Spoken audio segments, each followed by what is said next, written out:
and all power to them if they can augment that with AI. But it's the design piece that's harder, and it's the soft skills that we don't really know how to teach in school in general. Yeah, I agree with that. That's what we always talked about for like when chatbots were there. It's like you can't get rid of everyone because of chatbots.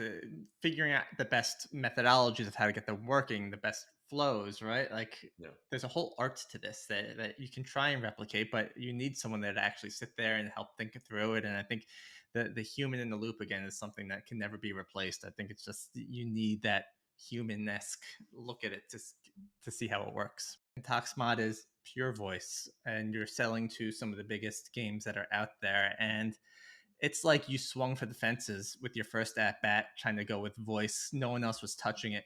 Was the goal always to do voice, or did you realize kind of while you were getting stuck in the mud that, hey, this is a problem we got to solve? It was always voice, and we came at it from a oblique angle. The original tech that my co-founder actually built was real-time voice changing tech. If you search hard enough for it, there's a video out there of me speaking with Barack Obama's vocal cords and talking about how this cool technology works. But when we started going to games, among others, to understand, like, hey, how would you want to use this? Do you want to maybe sell people the Morgan Freeman voice skin or something like that? Obviously, we'd have to deal with licensing, but that was the original vision.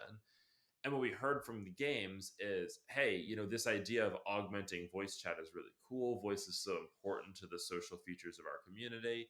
But the real thing stopping people from engaging in voice chat is this fear of toxicity and harassment. And then I had no less than three different gaming execs bring up the idea of, you know what, Mike? You could solve sexual harassment, you could solve sexism by making all of the women online sound like men so that they don't get harassed. And I kind of stared at them for a little bit. And I'm like, okay, I would like to help you solve this problem. And I'd like to do it in a better way than that, because that's a really bad way to solve that problem. But that's really what kind of spun us into, okay, why isn't anyone moderating voice chat?